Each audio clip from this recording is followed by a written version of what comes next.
بسم اللہ الرحمن الرحیم۔ السلام علیکم ناظرین، قافلہ شہداء میں آج ہم ایک اور مقام پر آئے ہیں اپنے ایک اور ہیرو کو خراج تحسین پیش کرنے کے لیے کہ جنہوں نے اپنا جوان سال لہو اس امن و سکون کے لیے قربان کیا، ہمارے آنے والے کل پر اپنا آج سنہری قربان کیا۔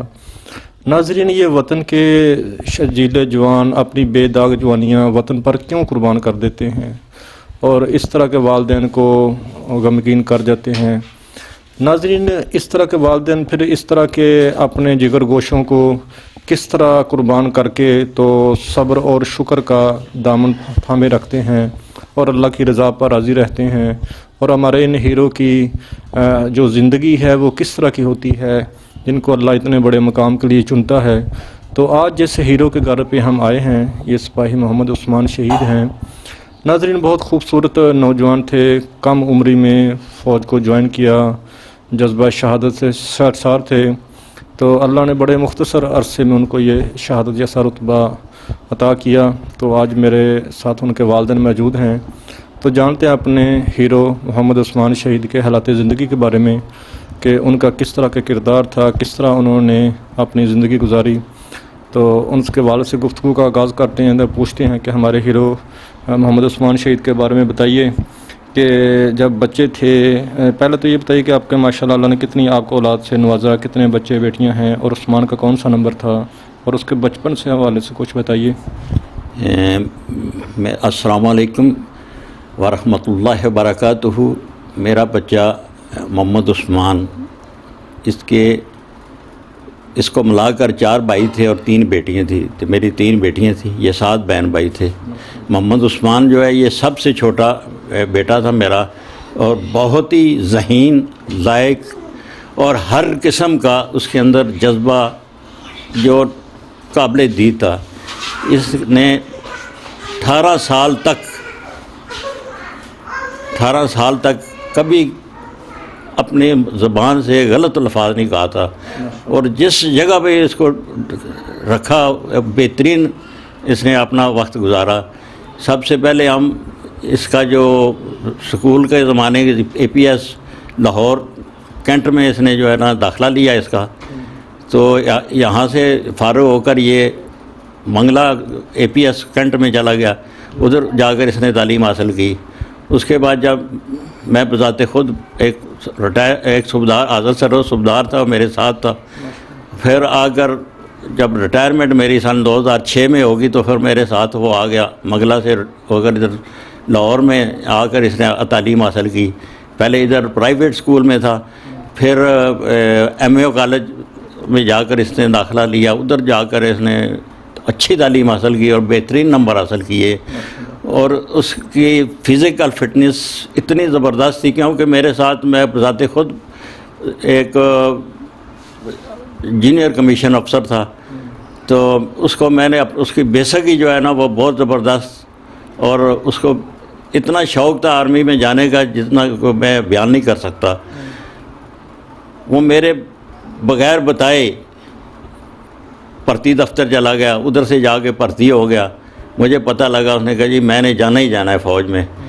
تو فزیکل فٹنس وہ کوہاٹ سینٹر گیا، کوہاٹ سینٹر سے اس نے ٹریننگ حاصل کی، اس کے بعد پھر وہ راولپنڈی آ گیا ملٹری سگنل کالج میں، ادھر آ کر اس نے اپنی شہادت حاصل کی۔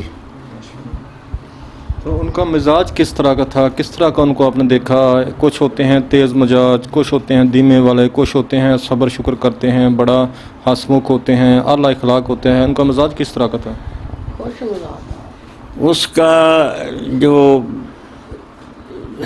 آپ یہ لگا سکتے ہیں کہ اس کے جو میرے ساتھ گھر میں رہ کر تقریباً 18 سال اس نے 18 سال میں ایک دفعہ بھی اس نے میرے سے ایک جھڑک نہیں سہی۔ اگر کسی بات پہ میں ناراض ہو جاتا تو وہ مجھے جھپی لگا کر راضی ہو کر لیتا۔ کبھی اس نے ایسی بات نہیں کی تھی کہ جس میں اس کی ایک ہی خواہش تھی، ابو میں نے فوج میں جانا ہے اور ایک بہادر افسر بننا ہے اور بہترین قسم کا سولجر بننا ہے، تو میں آپ سے آگے جاؤں گا، آپ صوبیدار تک گئے ہیں تو میں آپ سے آگے جاؤں گا، جس طرح مرضی ہو۔ میں تو بہت ہی اللہ کے کہ حکم سے بڑا افسر بن کے دکھاؤں گا آپ کو. اور بن گیا آپ سے آگے. اور میرے سے تو بڑا افسر بن گیا. میں تو 30 سال جو ہے نا فوج میں شہادت ہی ڈھونڈتا رہا ہوں. کارگل، سیاچن گلیشیئر، کشمیر بقا بارڈر، کوئی جگہ نہیں چھوڑی، لیکن مجھے تو شہادت نہیں ملی. لیکن اس نے اپنی زندگی شروع میں ہی شہادت لے لی. اس نے اس کے مزاج، اس کے محلے میں کسی غلط بندے کے ساتھ اس کی دوستی نہیں تھی. اور جو بھی اس کے 3 دوست ہیں اس کے بہترین قسم کے دوست ہیں. ابھی اس کے جانے کے بعد ایک وکیل ہے، ایک جج بن گیا ہے. اس طرح کے اس کے دوست ہیں.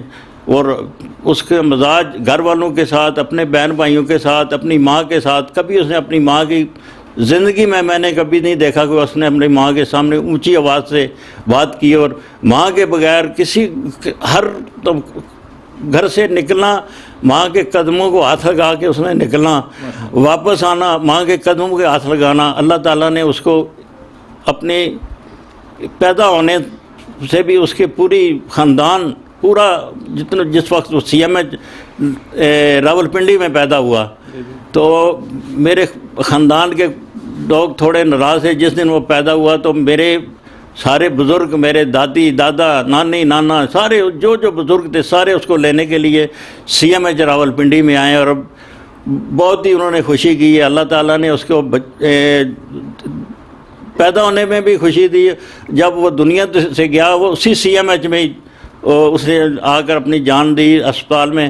اور جس طرح پیدا ہونے میں اس کے سارے رشتہ دار، دوست، بھائی، بہن بھائی سارے ایسے، اس میں مرنے کے بعد بھی اس کے جو ہے نا دنیا سے جانے کے بعد بھی سارے اس کو لینے کے لیے پہنچ گئے. تو اس کے ابھی میرے پاس اس کے لیے کون سی بات ہے، اس کے ایک دن کی، ایک رات کی بات جو ہے نا وہ میرے سے نہیں چھپائی سے جا سکتی. ہر ٹائم اللہ تعالیٰ نے اس کو ایک ایسا مقام دیا جس پر مجھے تو بہت ہی فخر ہے. کیونکہ میں اپنی ساری زندگی اسی کوشش میں رہا کہ اللہ تعالیٰ مجھے شہادت دے. اللہ نے مجھے تو شہادت نہیں دی کیونکہ میں تو اللہ کا اتنا پیارا نہیں تھا. لیکن وہ میرا بچہ اللہ کو بہت پیارا تھا. اس کی ایک ہی خواہش تھی کہ میں جاؤں گا، میں شہادت لے کر آؤں گا. اللہ تعالیٰ نے اس کو شہادت دی. ابھی جو ہے نا اس کی ہر چیز، ہر ایک محلے میں باہر ہر آدمی کی کیا بتاؤں، میرے پاس اتنا لفظ ہی نہیں ہے. جس دن اس کی شہادت ہوئی ادھر پورا گاؤں، بڑے بڑے جو چودھری، بڑے بڑے راجے جو اس محلے کے یا اس شہر کے، وہ سارے اس کے دیکھنے کے لیے آئے. اس محلے کے مولوی صاحب نے کہا میں نے زندگی میں جو جنازہ پڑھاتا ہے، اس نے کہا زندگی میں پہلے کبھی اتنا بڑا جنازہ نہ دیکھا نہ پڑھایا جتنا بڑا میں نے جنازہ پڑھایا. اور کل جس دن ہوئے اس کے، تو وہ ہماری مسجد فل، باہر گلیاں فل، ہر جگہ فل. تو کیونکہ میں تو ادھر پنڈی سے آیا تھا، پردیسی تھا، لیکن اس نے میرا ادھر آ کر اتنا بڑا نام کیا کہ مجھے تو اور کیا چاہیے، کچھ بھی نہیں چاہیے اللہ سے. اس نے مجھے ایسا بچہ دیا جس نے مجھے ہر بندے کے دل میں عزت پیدا کر دی. میرے لیے، میرے بچے کے لیے میں پاک فوج کو سلام کرتا ہوں جس نے میرے بچے کو لیا اور اس کی ٹریننگ کی. اس کے ساتھ فوج نے میرے ساتھ بہت تعاون کیا، میرے گھر والوں کے ساتھ ہر قسم کے. میں پوری آرمی کو سلام کرتا ہوں. جو میری آرمی کے ساتھ ٹکرائے گا میں اپنی جان کے ٹکڑے ٹکڑے کر کے رکھ دوں گا. فوج کے ساتھ جو کسی قسم نے کوئی آدمی نے کوئی بات کی، میری پاک آرمی، مجھے اس پاک آرمی نے کیا نہیں دیا، مجھے ہر قسم کی سہولت دی. آج میں جو کچھ بھی ہے فوج کی وجہ سے. یہ ملک ہے تو فوج ہے تو ملک ہے، ورنہ اگر فوج نہیں ہے تو کچھ بھی نہیں ہے. ہمارا کوئی سسٹم ہی نہیں ہے فوج کے بغیر. کوئی کسی کی ضرورت ہی نہیں ہے کوئی ہماری فوج کی طرف آنکھ اٹھا کر دیکھ لے. اگر کوئی آنکھ اٹھا کر دیکھے گا، آج میں بوڑھا ہوں، 65 سال کی عمر میں مجھے ابھی فوج والے بلائیں کسی بارڈر پہ، پورے پاکستان کا تقریباً میں نے پورا بارڈر دیکھا ہے اپنی 30 سال سروس میں. میں آج بھی جس بارڈر پہ جائے میں بغیر دیکھے بغیر سنے اس بارڈر پر پہنچ سکتا ہوں اللہ کے حکم سے. میرا بچہ اگر شہادت ہوا تو میری بھی خواہش ہے کہ میں مرد دم تک شہادت لے کر مروں. اللہ تعالیٰ سے دعا ہے کہ اس محمد عثمان شہید کو اعلیٰ مقام عطا فرمائے. اللہ میری اس پاک فوج کو ہمیشہ قائم رکھے. یہ فوج ہے تو ہم ہیں، فوج نہیں ہے تو کچھ بھی نہیں ہے، یہ ملک ہی نہیں ہے. اگر اب فوج کے ساتھ ہم تھوڑی سی بھی زیادتی کریں گے تو ہمارے ملک کے ساتھ بہت بڑی زیادتی ہوگی. میں پوری فوج کو سلام کرتا ہوں، سلام کرتا ہوں، سلام کرتا ہوں.